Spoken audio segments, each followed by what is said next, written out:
The bullet tore through the silk curtain of her father's study, missing Diana Grace by inches, and she knew in that moment her world of crystal chandeliers and calling cards would kill her faster than any outlaw ever could. She pressed herself against the mahogany paneling, heart thundering as angry voices erupted in the parlor below. Her father's business associates, men in expensive suits who smiled with their mouths but never their eyes, had come to collect on debts she had not known existed. Diana was 20 years old, educated in San Francisco's finest schools, and utterly unprepared for the reality that her father had gambled away not just his fortune, but his very life. "Find the girl!" someone shouted. Diana did not wait. She gathered her skirts and ran, slipping down the servants' staircase as her world shattered behind her. The year was 1878, and San Francisco's wealthy elite were not as civilized as they pretended. Her father, Edmund Grace, had borrowed from men who settled their accounts in blood, and now that debt would pass to her, one way or another. She fled into the fog-draped streets with nothing but the emerald silk dress on her back and a small leather pouch containing $43 and her mother's wedding ring. Behind her, gunshots echoed through the mansion that had been her home. She did not look back. For 3 days, Diana traveled north, using her small funds to buy passage on stagecoaches and ferries, always moving, never stopping long enough for anyone to ask questions. She cut her waist-length auburn hair with sewing scissors in a boarding house outside Sacramento, trading her silk dress for a simple cotton one and a worn traveling cloak from a washerwoman who asked no questions. The woman in the mirror no longer resembled the society girl who had attended opera performances and charity balls. Good. That girl was dead. The stagecoach deposited her in Ukiah, California, on a scorching afternoon that made the dusty Main Street shimmer like water. The town was small, rough, the kind of place where men wore guns openly and women were scarce. Diana stood in front of the general store with $7 remaining and no plan beyond survival. "You looking for work?" The voice belonged to a weathered woman in her 50s, standing in the doorway of what appeared to be a boarding house. "My cook just ran off with a prospector, and I need someone who can handle a kitchen." Diana had never cooked a meal in her life, but she nodded. "Yes, madam. I can work." The woman, Mrs. Winters, looked her over with shrewd eyes. "You running from something, girl?" "Everyone is running from something," Diana said quietly. Mrs. Winters snorted. "Fair enough. Room and board plus $2 a week. You start now." The work was brutal. Diana burned herself on the iron stove, ruined 3 pots of stew before learning to keep the heat steady, and collapsed into her narrow bed each night with blistered hands and aching muscles. But she was alive, and the rough men who boarded at Mrs. Winters' establishment treated her with gruff respect, perhaps sensing she was not to be trifled with. It was on a Tuesday morning, 6 weeks after her arrival, that everything changed again. Diana was sweeping the front porch when she heard the commotion. A group of townsmen had gathered near the livery stable, their voices carrying across the dusty street. "Mountain man's come down again," one said, "traded 3 wolf pelts and some venison." "That Hawthorne fellow," another replied, "stays up in the high country most of the year. Strange one he is." Diana paid little attention, returning to her sweeping. Mountain men were common enough in these parts, trappers and hunters who preferred solitude to civilization. She had no reason to think this one would be any different. But then she saw him. He stood a full head taller than any man in the crowd, with shoulders so broad they seemed to block out the sun. His hair, dark as midnight, fell past his shoulders, tied back with a leather cord. He wore buckskin clothing that had seen hard use, and a knife the size of Diana's forearm hung at his hip. But it was his face that captured her attention, strong-jawed and weathered by wind and sun, with eyes the color of storm clouds that seemed to take in everything at once. He was the most magnificent and terrifying man she had ever seen. Hawthorne Steele moved through the crowd with the easy confidence of a man who feared nothing, conducting his business with the livery owner and the general store proprietor in clipped, efficient sentences. Diana found herself staring, the broom forgotten in her hands. As if sensing her gaze, he turned. Their eyes met across the dusty street, and something passed between them, a current of recognition that made no logical sense. Diana felt her breath catch. He studied her for a long moment, his expression unreadable, then gave a slight nod before returning to his business. "Stop gawking and finish that porch," Mrs. Winters called from inside, and Diana startled back to her senses. That evening, as Diana prepared supper for the boarders, she could not shake the image of the mountain man from her mind. It was foolish, she told herself. She had seen a stranger for all of 30 seconds, yet something about him had stirred feelings she had never experienced in all her years of San Francisco society balls and carefully chaperoned courtships. She was ladling stew into bowls when the door opened and Mrs. Winters appeared with a guest. "Mr. Steele will be taking supper with us this evening," the older woman announced. "Set another place." Diana nearly dropped the ladle. The R. Hawthorne Steele ducked through the doorway, seeming to fill the entire dining room with his presence. Up close, he was even more imposing. Muscle corded his arms and chest, the result of a life spent wrestling with nature itself. His hands were scarred and calloused, the hands of a man who built his own shelter and hunted his own food. "Madam," he said, nodding to Diana with grave courtesy. "Sir," she managed, setting a bowl before him with trembling hands. The boarders, 5 rough-looking men who worked various jobs around Ukiah, regarded the mountain man with wary respect. Conversation flowed around the table, talk of weather and hunting and the new railroad line being discussed for the county. Hawthorne spoke little, but when he did, men listened. Diana served the meal and tried to remain invisible, as was her habit, but she felt his eyes on her several times throughout the evening. Not leering or inappropriate, simply observing, as if he were trying to solve a puzzle. After the meal, as she cleared the dishes, he spoke directly to her for the first time. "That was a fine stew, miss." "Thank you, sir." She kept her eyes downcast, aware of the other men watching. "You new to Ukiah?" "Yes, sir. Arrived about 6 weeks ago." He nodded slowly. "Thought so. Would have remembered seeing you before." One of the boarders laughed. "Careful, Steele. Mrs. Winters guards her help like a mother bear." "As she should," Hawthorne said quietly, his tone brooking no argument. The boarder subsided. Mrs. Winters appeared in the doorway. "Mr. Steele, I have that liniment you asked about. In my office, if you would." Hawthorne rose, ducking his head to avoid the doorframe as he followed the older woman out. Diana released a breath she had not known she was holding. "Best stay clear of that one," one of the boarders said, not unkindly. "Mountain men are a strange breed, not fit for civilized company." Diana said nothing, gathering the dishes and retreating to the kitchen. But that night, lying in her narrow bed, she could not help but think of storm-gray eyes and broad shoulders that looked capable of carrying the weight of the world. The next morning, she woke to find Ukiah in an uproar. A young boy, the son of the local banker, had gone missing during the night. The sheriff had organized a search party, but the boy's trail had vanished into the rugged country north of town. "Please," the boy's mother sobbed in the street, clinging to her husband. "Thomas is only 8 years old. He cannot survive out there alone." Diana watched from the porch as men gathered, grim-faced and determined. Most were townsmen, good with a pistol but inexperienced in tracking. The wilderness north of Ukiah was unforgiving, full of steep ravines and thick forest where a person could disappear forever. Then Hawthorne Steele emerged from the livery stable, leading a massive roan horse packed with supplies.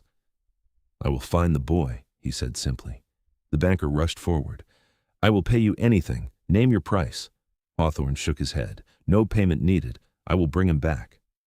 "How can you be sure?" the sheriff asked, doubt evident in his voice. Hawthorne's gray eyes swept over the assembled crowd with something like pity. "Because I know that country like you know your own parlor. I will find the boy." He mounted his horse in one fluid motion and was gone, riding north at a steady pace that ate up the ground. The crowd watched until he disappeared into the tree line. "If anyone can do it, Steele can," Mrs. Winters said quietly, standing beside Diana. "That man can track a ghost through solid rock." The day passed with agonizing slowness. Diana went through her duties mechanically, her mind wandering to the mountains where a little boy fought for his life and a solitary man hunted for him. She had no reason to care so much. She barely knew Hawthorne Steele. Yet she found herself praying, something she had not done since her mother's death 5 years earlier. Night fell with no word. The banker's wife kept vigil in the church, while her husband paced the street like a caged animal. Diana sat on the boarding house porch, unable to sleep, staring at the dark line of trees in the distance. It was near dawn when she saw them, a figure on horseback, moving slowly down the main street. As the early light strengthened, Diana could make out Hawthorne's broad form, and cradled in his arms, wrapped in his buckskin coat, was a small boy. "He is here," Diana shouted, her voice ringing through the quiet morning. "They have returned." Doors flew open. The banker and his wife came running, tears streaming down their faces. Hawthorne dismounted carefully, transferring the sleeping child to his mother's arms. "He fell down a ravine," Hawthorne explained quietly. "Broke his arm, but he will heal. Kept himself alive on berries and creek water. Smart boy." The banker tried to press money into Hawthorne's hands, but the mountain man refused. "Just take care of your son," he said. "Teach him to respect the wilderness, and that will be payment enough." As the grateful parents carried their child toward the doctor's office, Diana found herself standing face to face with Hawthorne Steele. In the pale dawn light, she could see the exhaustion in his face, the dirt and scratches from a night spent in rough country. "You did not sleep at all," she said softly. He shrugged. "The boy needed finding. Will you stay for breakfast? You must be starving." Something flickered in his gray eyes. "I would like that." Diana prepared the best breakfast she could manage while Hawthorne washed up at the pump behind the boarding house. When he returned, his hair wet and slicked back, she had the table set with eggs, bacon, biscuits, and strong coffee. They sat together in the quiet kitchen, the boarders still asleep upstairs. Hawthorne ate with the steady efficiency of a man used to fueling his body, but he did not rush, and several times Diana caught him watching her with an expression she could not quite decipher. "You cook well for someone who looks like she never touched a stove before coming here," he said finally. Diana's hand froze halfway to her coffee cup. "What makes you say that?" "The way you hold yourself, the way you talk. You were not raised for this kind of work." He said it matter-of-factly, without judgment. She considered lying, then decided against it. Something about this man invited honesty. "I was not, but circumstances change, and we adapt, or we die." Hawthorne nodded. "True enough, I was not always a mountain man myself." No, I was raised in St. Louis, son of a merchant, had a real education and everything." He smiled faintly. "Then my father died, my mother remarried, and my stepfather made it clear there was no place for me in his new family. So I went west. That was 12 years ago." "Do you ever regret it?" He considered the question. "No. The mountains do not lie to you. They are hard, but they are honest. I prefer that to the games people play in civilized places." Diana understood that more than he could know. "Yes," she said quietly. "I understand." They sat in comfortable silence for a while, and Diana marveled at how natural it felt. In San Francisco, conversations had been a careful dance of witticisms and veiled meanings. With Hawthorne, words were tools to convey truth, nothing more. "I should go," he said eventually, rising from the table. "Thank you for the meal. When will you come down from the mountains again?" The question surprised them both. Diana felt heat rise in her cheeks, but she did not look away from his gaze. "Usually not until winter starts," Hawthorne said slowly, "but I might find reasons to visit town more often." "I would like that," Diana said, and meant it with an intensity that frightened her. Something changed in his expression, a softening around the eyes. "So would I." He left then, and Diana watched from the window as he rode back toward the mountains, his broad back straight and strong. Her heart beat in a strange rhythm, half excitement, half terror. Mrs. Winters appeared beside her. "Careful, girl. A man like that is nothing but trouble for someone like you." "What do you mean?" The older woman's expression was kind but firm. "He lives in the wilderness like an animal. You are a refined young woman, even if you are hiding from something. Those two lives cannot mix." Diana said nothing, but Mrs. Winters's words echoed in her mind for days afterward. She was right, of course. What future could there be with a mountain man who lived alone in the high country? Diana had fled one impossible situation. She could not afford to walk into another, but her heart, it seemed, had other plans. Hawthorne returned to Ukiah 2 weeks later, and then again 3 days after that. Each time he found reasons to take a meal at the boarding house, and each time he and Diana found moments to talk. She learned that he had built a cabin in the high country, that he read Shakespeare and Milton by firelight during the long winter nights, that he had once killed a grizzly bear with nothing but his knife when the creature had attacked him without warning. He learned that she loved music, that she had played piano since childhood, that her mother had died of consumption when Diana was 15, that she missed the ocean more than anything about her old life. "I could take you to the coast," he said one evening as they sat on the boarding house porch, the other boarders having retired. "It is only a 2-day ride west." "I could not possibly," Diana said, though her heart leaped at the idea. "It would not be proper." "Proper," Hawthorne repeated, as if tasting the word.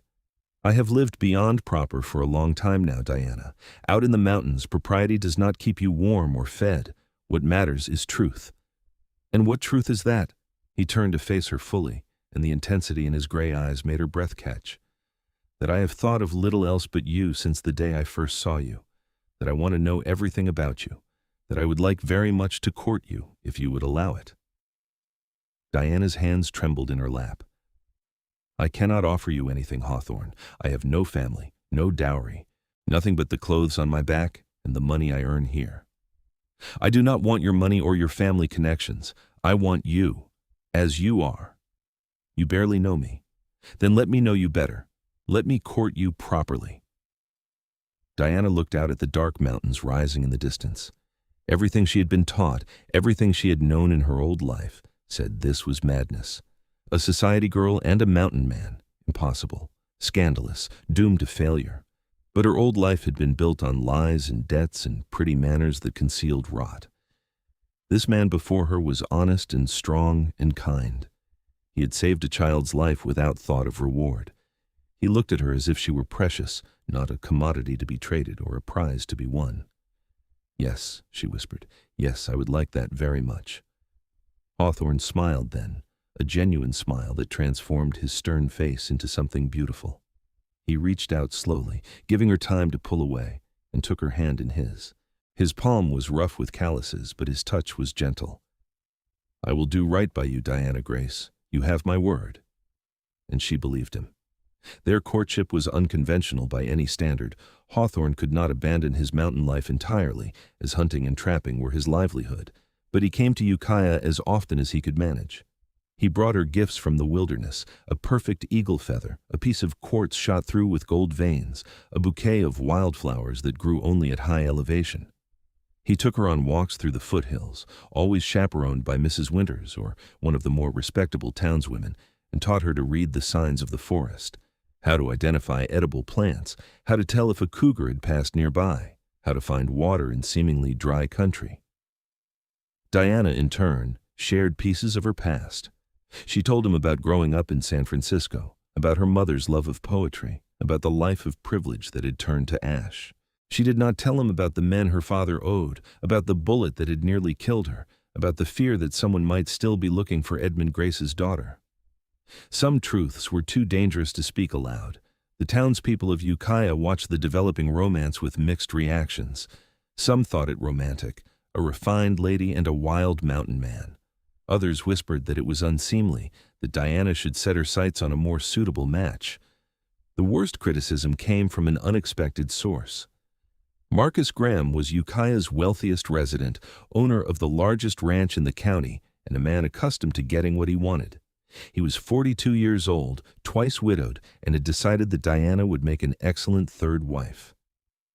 "She is wasted on that savage," he told Mrs. Winters one afternoon, not bothering to lower his voice. "I could give her a proper home, a place in society." "The girl's heart is spoken for," Mrs. Winters said firmly. "Hearts change, especially when faced with practical realities." Diana heard this exchange from the kitchen, and her blood ran cold. She had encountered men like Marcus Graham before, men who saw people as possessions, who believed money entitled them to anything they desired. She was not surprised when Graham appeared at the boarding house that evening, dressed in his finest suit and carrying an expensive bouquet. "Miss Grace," he said, executing a formal bow. "I wonder if I might have a word in private." "Anything you have to say can be said here," Diana replied, very aware of Mrs. Winters standing protectively nearby. Graham's smile thinned. "Very well. I will be direct. I am a man of means, Miss Grace, and I find myself in need of a wife. You are a beautiful, refined woman who would do credit to my household. I am prepared to offer you marriage with all the security and comfort that entails. Thank you, Mr. Graham, but I must decline. My affections are engaged elsewhere. You speak of the mountain man. Graham's tone dripped with contempt. A savage who lives in a dirt hut and smells of animal pelts. What kind of life can he offer you? Diana felt anger rise, hot and fierce. A life of honesty and integrity, which is more than can be said for some. Graham's expression darkened. You would choose poverty and hardship over everything I can provide? You are a fool. Then I'm a happy fool. Good evening, Mr. Graham. He left, but not before delivering a parting shot. When you tire of sleeping on the ground and eating squirrel meat, do not come crawling back to me. Mrs. Winters locked the door behind him. That man is dangerous, Diana. He is not accustomed to being refused. I do not care. I will not marry someone I do not love simply for comfort. But Mrs. Winters' warning proved prophetic. Over the following weeks, Marcus Graham made his displeasure known in subtle ways. He owned the general store, and suddenly Diana found that certain supplies took longer to arrive. He held influence with the town council, and there was talk of new regulations for boarding houses that would make Mrs. Winters' life difficult. Worst of all, he began spreading rumors. Diana was not who she claimed to be, he suggested. She was likely a fallen woman, perhaps even a criminal fleeing justice. Why else would a refined lady end up cooking in a boarding house? The whispers hurt more than Diana wanted to admit. She had worked hard to build a life in Ukiah, and now it was crumbling because she had rejected a powerful man's proposal. Hawthorne noticed the change immediately. What has happened? He asked on his next visit, taking in the strain on her face. Diana told him everything, about Graham's proposal, the rejection, the retaliation. Hawthorne's expression grew darker with every word. I will speak to him, he said, his voice dangerously quiet. No, that will only make things worse. Graham is a powerful man in this town. You are an outsider. He could cause real trouble for you. I do not fear Marcus Graham or any man. I know, but please, for me, let it be. Perhaps the talk will die down. But it did not die down. It grew worse. Mrs. Winters called Diana into her office one morning, her expression grim.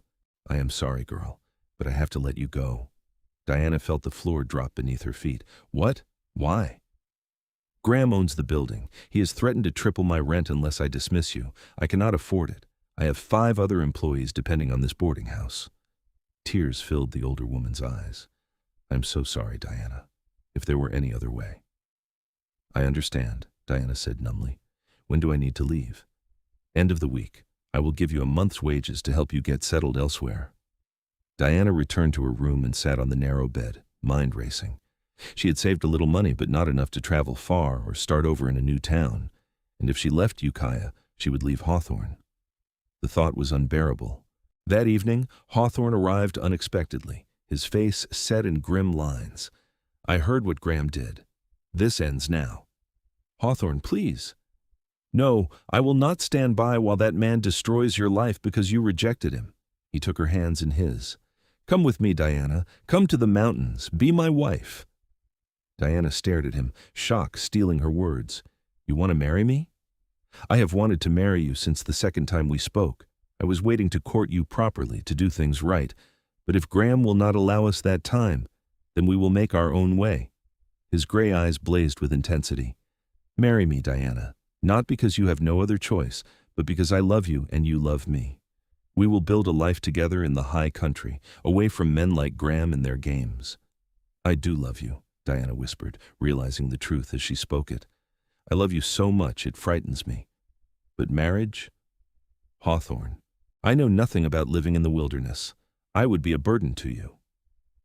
You could never be a burden. I will teach you everything you need to know. We will face it together. He cupped her face gently in his large hands. I can offer you no mansion, no servants, no fine dresses, but I can offer you my whole heart, my protection, and a life lived on our own terms. Is that enough? Tears spilled down Diana's cheeks. In San Francisco, Marriage proposals had been business arrangements, contracts negotiated between families. This was something entirely different. This was a man offering her his soul.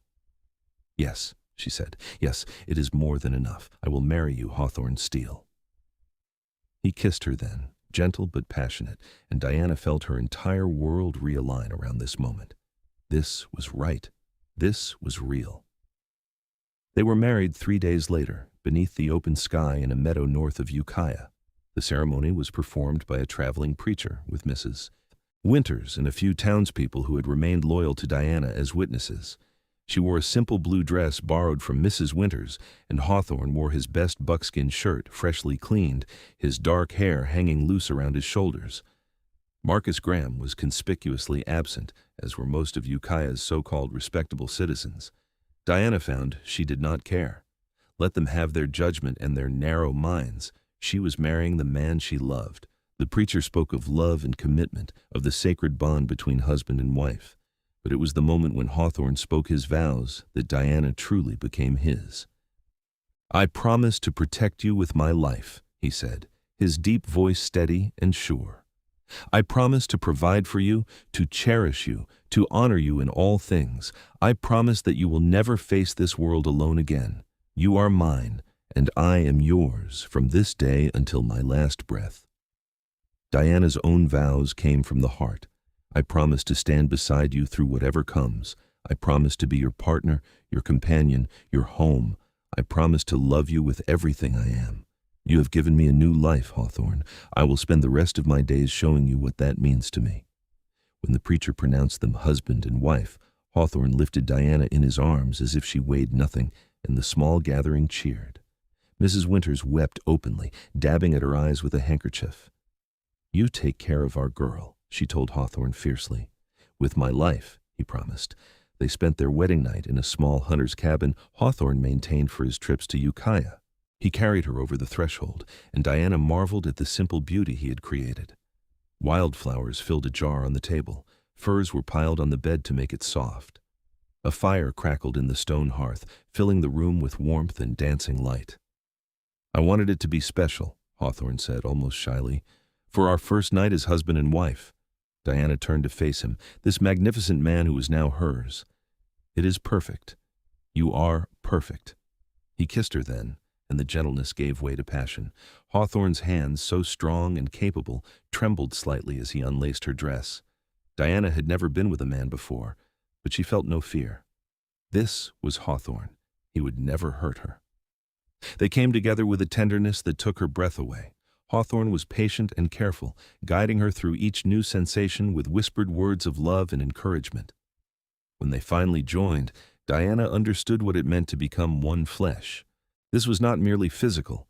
This was the fusion of two souls who had found each other against all odds. Afterward, they lay tangled together in the furs, Hawthorne's muscled arms wrapped around Diana as if he would never let her go. "Are you happy?" he asked softly. Diana pressed her face against his chest, feeling the steady beat of his heart. "Happier than I have ever been in my life. I did not know it was possible to feel this way." "Neither did I. For 12 years I lived alone in those mountains, and I told myself I preferred it that way. Then I saw you standing on that porch and everything changed." He kissed the top of her head. "You are the best thing that has ever happened to me, Diana Steele." Diana Steele. She tested the name silently and found it fit perfectly. She was no longer Diana Grace, society girl and fugitive. She was someone new, someone stronger. The next morning, they began the journey to Hawthorne's mountain cabin. Diana rode a gentle mare that Hawthorne had purchased for her, while he led the way on his massive roan. The trail climbed steadily into the high country, leaving behind the grasslands and oak trees of the valley for thick forests of pine and cedar.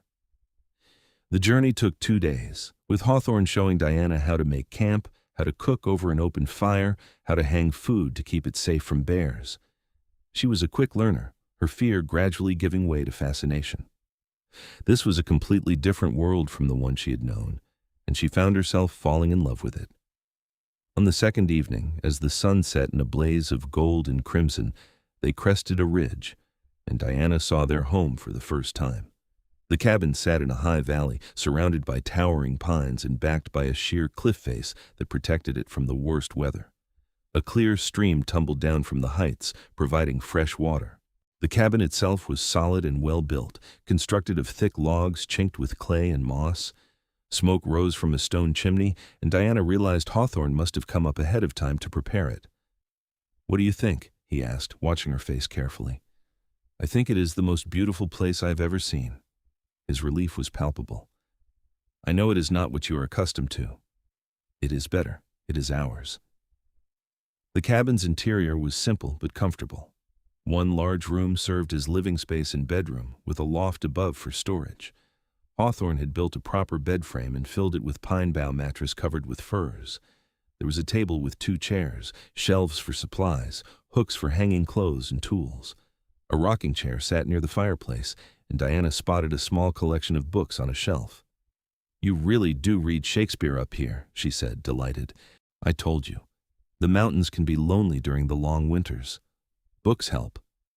Over the following weeks, Diana settled into her new life. Hawthorne taught her everything she needed to know to survive in the wilderness: how to identify animal tracks, how to fish in the icy stream, how to preserve meat for winter, how to shoot the rifle he insisted she carry when venturing outside alone. "A mountain lion will not care that you are a refined lady," he said, teaching her to aim. "You need to be able to protect yourself when I'm out hunting." Diana proved to be a capable student. She learned to make soap from lye and animal fat, to tan leather, to sew and mend clothing. Her hands, once soft and pampered, became calloused and strong. Her body, accustomed to corsets and delicate movements, grew lean and muscled from the physical demands of mountain life.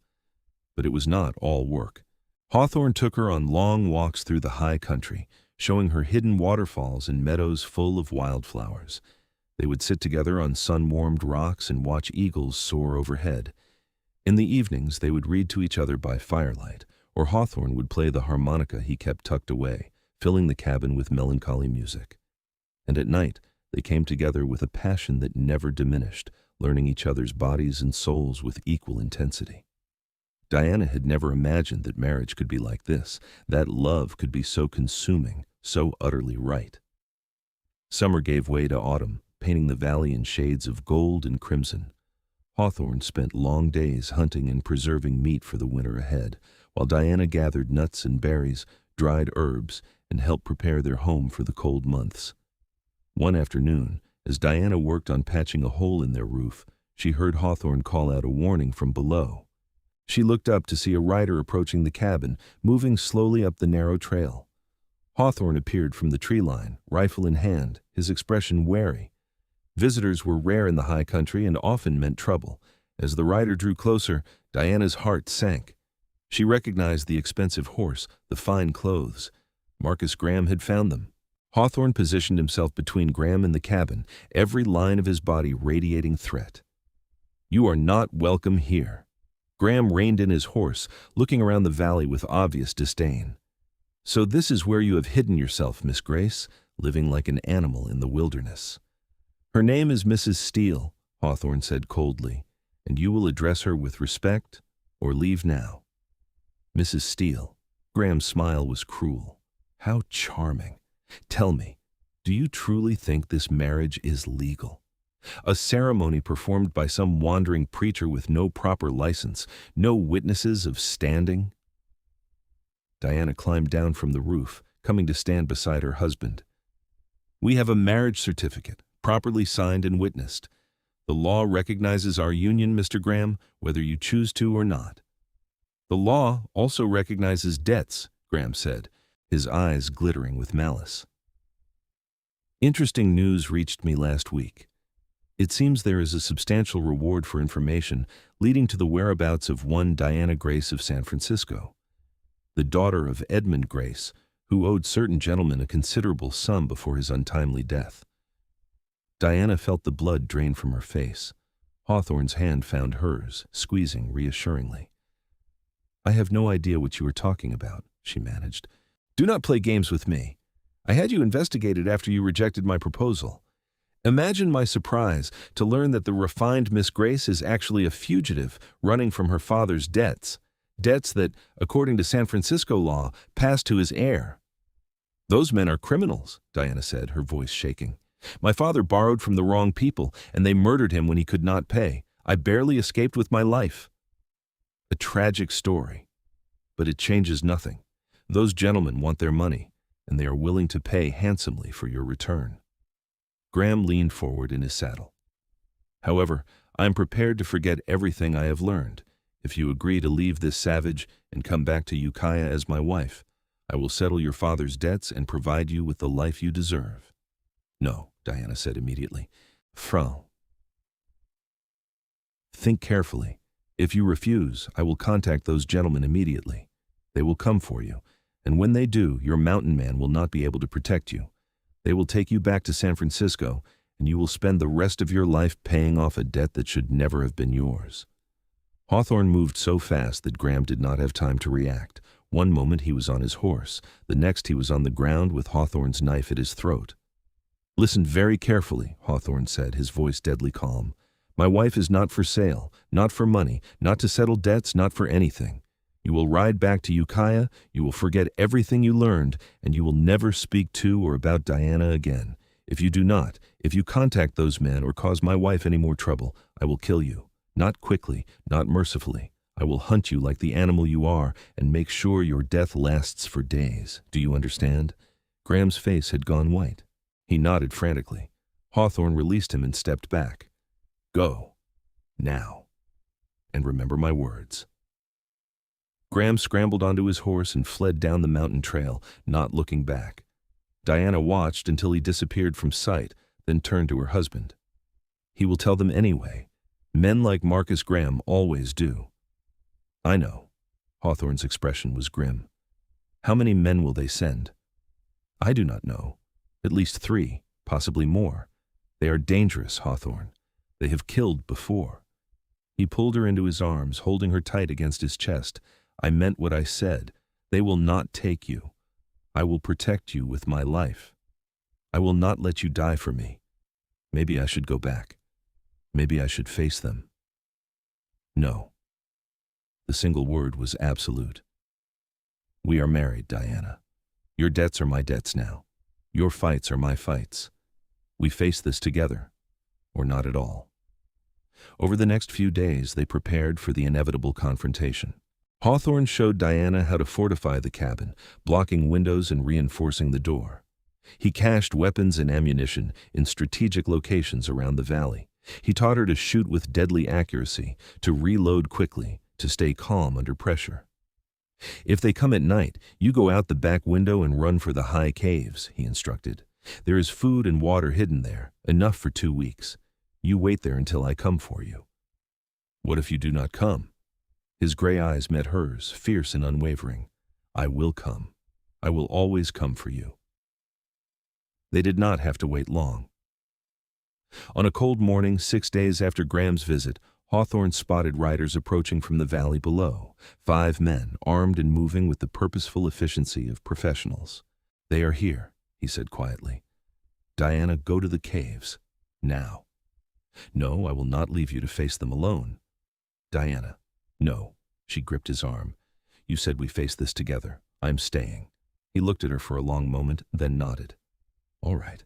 But you stay inside the cabin and keep your head down. If things go badly, you run. Promise me. I promise. The 5 men dismounted at the edge of the clearing, spreading out in a loose semicircle. The leader, a hard-faced man with graying hair, called out, We are looking for Diana Grace. Send her out, and nobody needs to get hurt. Hawthorne stood on the cabin porch, rifle in hand. There is no Diana Grace here. Only my wife, Diana Steele, and she is not going anywhere. Her father owed our employer $50,000. That debt is hers now. She can come willingly, or we can take her by force. Your choice. There is a third option, Hawthorne said. You leave now, and I let you live. The leader laughed. 1 man against 5? I like those odds. Then you are a fool. The gunfight erupted with shocking speed. The leader drew first, but Hawthorne was faster.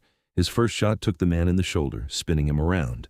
His second dropped another man before he could clear his holster. The remaining three scattered, taking cover behind rocks and trees. Bullets slammed into the cabin walls. Diana crouched by a window, rifle at the ready, her heart pounding. She saw a movement near the woodpile and fired without thinking. The man screamed and fell, clutching his leg.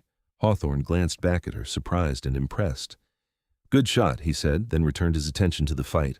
The battle lasted perhaps 5 minutes, though it felt like hours. When the smoke cleared, 2 men were dead. 2 were wounded badly enough to be no threat, and the leader sat against a tree, bleeding from his shoulder and leg. Hawthorne approached him cautiously, keeping his rifle trained on the injured man. "Who sent you?" "Go to hell." Diana stepped out of the cabin, her own rifle steady in her hands. She walked up to the leader and looked him in the eye. "My father was Edmund Grace. He was a gambler and a fool, but he was also a loving father who got in over his head with bad people. I will not spend my life paying for his mistakes." "Your feelings do not change the debt." "No, but this does." She reached into her pocket and pulled out her mother's wedding ring, the only thing of value she had managed to save. "This ring is worth at least $20,000. It is platinum, set with perfect diamonds. Take it as partial payment and tell your employer that Edmund Grace's daughter is dead. Tell him she died fleeing into the wilderness and her body was never recovered." The leader looked at the ring, then at Diana's face. "He will want proof. You have 4 dead and wounded men as proof of what happens to those who come after me. If your employer is smart, he will take the ring and count himself lucky to get anything at all." The leader considered this for a long moment, then nodded slowly. "All right, give me the ring." Diana handed it over, feeling the weight of her old life fall away with it. Her mother would have understood. She would have wanted Diana to live, not to sacrifice herself for a debt that should never have been hers. Hawthorne helped the wounded men onto their horses, tying the bodies of the dead across their saddles. As they prepared to leave, the leader looked back at Diana. "You are a brave woman, Mrs. Steele. Your father would be proud." "He would be ashamed," Diana said quietly. "But I am not him. I am better than him." They watched the men ride away, disappearing into the trees. Hawthorne turned to Diana, pulling her into his arms. "It is over," he said. "They will not come back." Diana buried her face in his chest, letting the tears finally come. Relief, grief, fear, triumph, all of it poured out in great shaking sobs. Hawthorne held her through it all, his strength the only thing keeping her upright. When the storm passed, she looked up at him. "I shot a man. You protected your home. There's no shame in that. I thought I would feel different. Guilty, maybe. But all I feel is grateful. Grateful that we survived, that we are together. That is because you are stronger than you know, Diana Steele." He kissed her forehead gently. "You were strong enough to leave everything you knew and start over.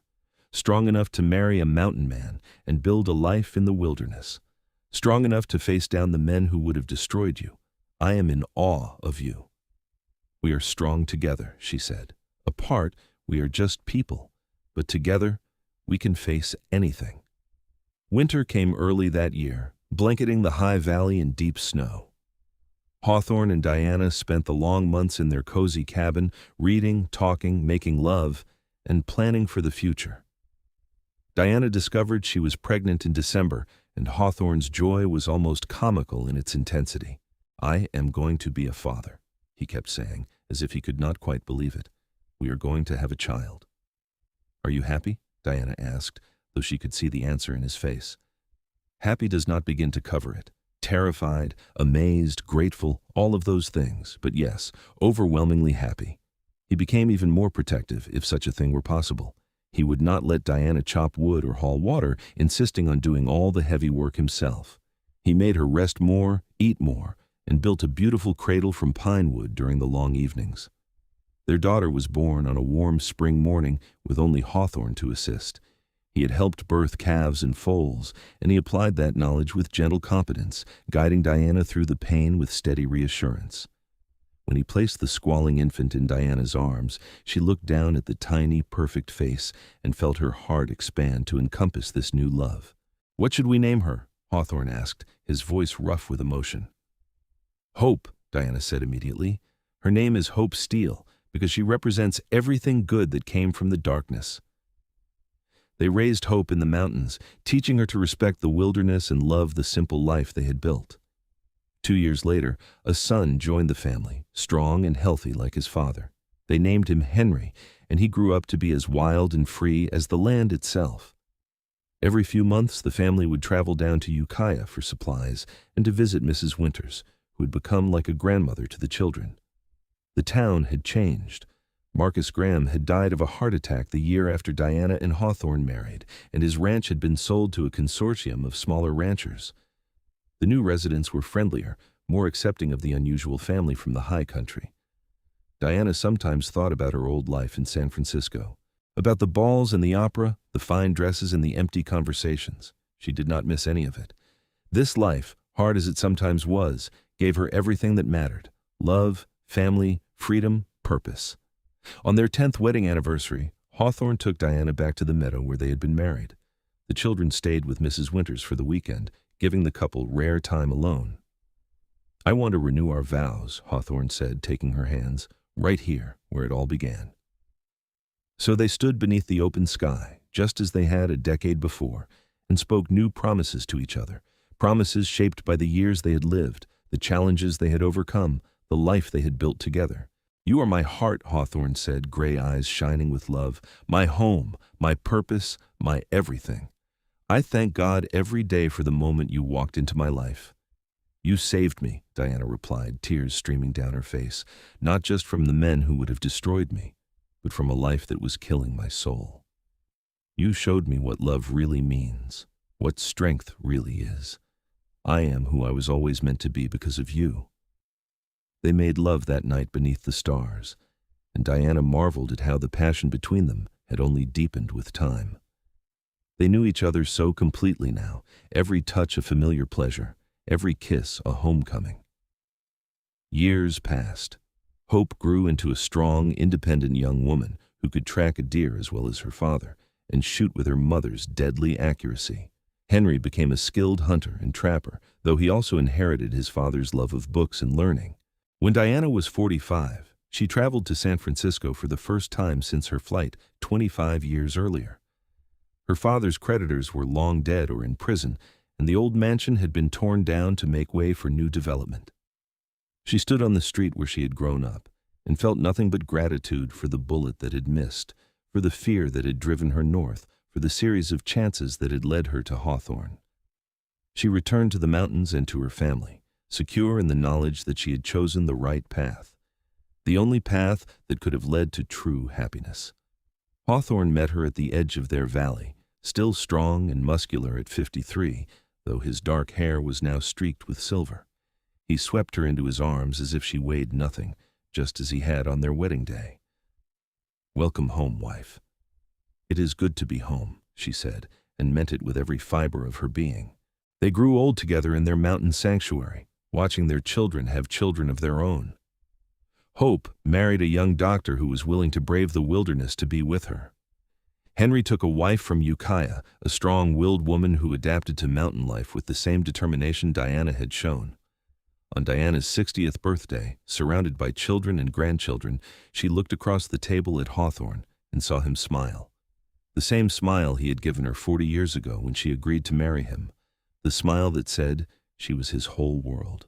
That night, when everyone had gone to bed, they sat together on the porch in the rocking chairs Hawthorne had built. The stars blazed overhead, so bright in the clear mountain air they seemed close enough to touch. "Do you ever regret it?" Hawthorne asked, "choosing this life over everything you could have had in civilization?" Diana took his hand, lacing their fingers together.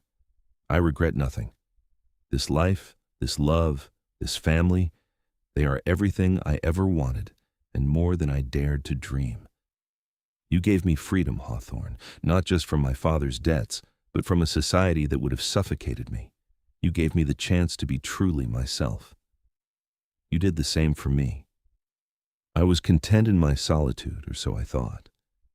Then you showed me what I was missing. Love, partnership, family, all the things I convinced myself I did not need. You made my life complete." They sat in comfortable silence, watching the stars wheel overhead. Somewhere in the distance, a wolf howled and was answered by another.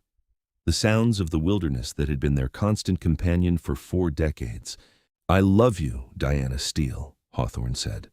"I will love you until my last breath and beyond." "I love you too," Diana replied. "Through this life and whatever comes after, you are mine and I am yours forever." Their two worlds had indeed forbidden the match. The refined society girl and the wild mountain man should never have found each other, should never have built a life together. But they had defied convention and expectation, had married beneath the open sky, and created something beautiful and enduring. Their grandchildren would tell the story for generations, the tale of how Diana Grace fled her old life and found her true home in the arms of Hawthorne Steele. How love had conquered fear, how strength had overcome adversity, how two people from different worlds had forged one world together. And in the high valley where they had built their cabin, where they had raised their children and loved each other with fierce devotion, their legacy lived on. In the strong timbers of the home Hawthorne had built with his own hands, in the garden Diana had planted and tended for 40 years, in the laughter of children who ran free through the forest, their grandparents had taught them to love.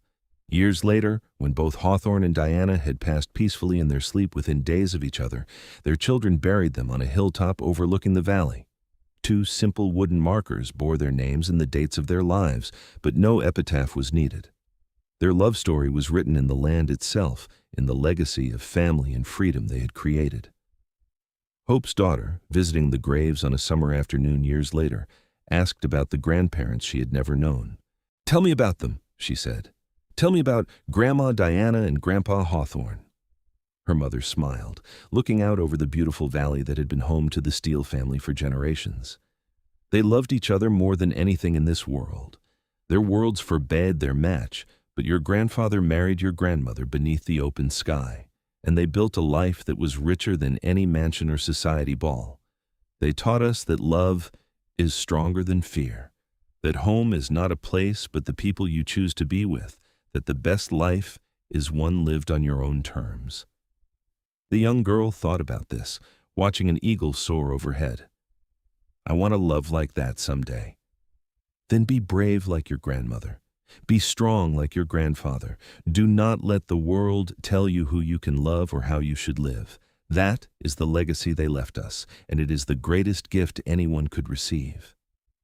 The eagle circled higher, riding the thermal currents above the valley where 2 people had defied the rules of their time and built something that would last forever.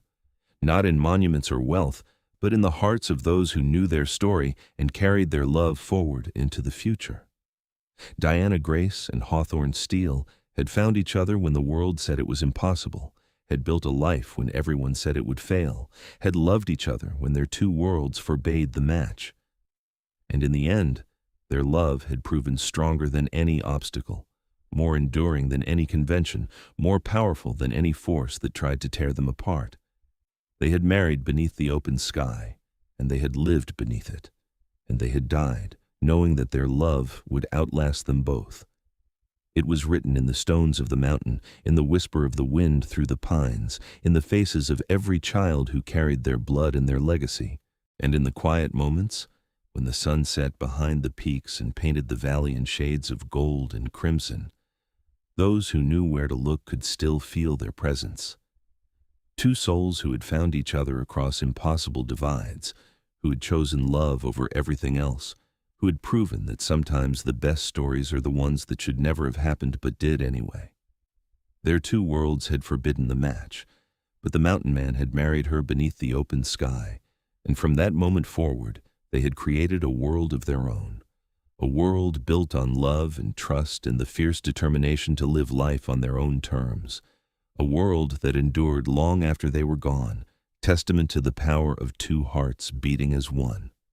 And so the story ended, as all love stories should, with happily ever after. Not because their life had been easy, but because they had faced every challenge together. Not because their love had been simple, but because it had been worth fighting for. Not because the world had accepted them, but because they had accepted each other, completely and without reservation. In the high country of California, where the mountains touch the sky and the air is so clear you can see forever, the legend of Diana and Hawthorne Steele lives on.